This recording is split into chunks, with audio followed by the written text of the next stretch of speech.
અમદાવાદ ન્યૂઝમાં આપનું સ્વાગત છે। હું છું શહાના સેઠવાલા। મોહરમ પર્વને લઈ પ્રશાસન એક્ટિવ મોડમાં। સળસિયા તળાવની અધિકારીઓએ મુલાકાત લીધી। વડોદરા શહેરમાં મુસ્લિમ સમાજના નવા વર્ષની શરૂઆત સાથે પવિત્ર મોહરમ માસનો પ્રારંભ થતાં જ પોલીસ પ્રશાસન દ્વારા કાયદો અને વ્યવસ્થા જળવાઈ રહે તે માટે સઘન તૈયારીઓ શરૂ કરવામાં આવી છે।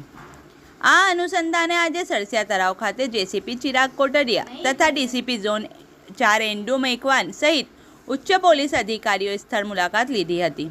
મુલાકાત દરમિયાન મોહરમ પર્વ દરમિયાન યોજનારા વિવિધ કાર્યક્રમો, તાજિયા વિસર્જન માટેની વ્યવસ્થા, સુરક્ષા વ્યવસ્થા, ટ્રાફિક નિયંત્રણ તેમજ ભીડ વ્યવસ્થાપન પર અંગે સ્થળ પર હાજર અધિકારીઓ સાથે ચર્ચા કરવામાં આવી હતી। અધિકારીઓએ સંબંધિત વિભાગોને જરૂરી સૂચનાઓ આપીને તમામ વ્યવસ્થાઓ સમયસર પૂર્ણ કરવા જણાવ્યું હતું।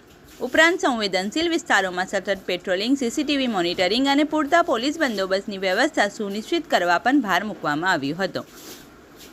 મોહરમ પર્વ શાંતિપૂર્ણ, સૌહાર્દપૂર્ણ વાતાવરણમાં ઉજવાય તે માટે પોલીસ પ્રશાસન સંપૂર્ણ સતર્ક બની કામગીરી કરી રહ્યું છે।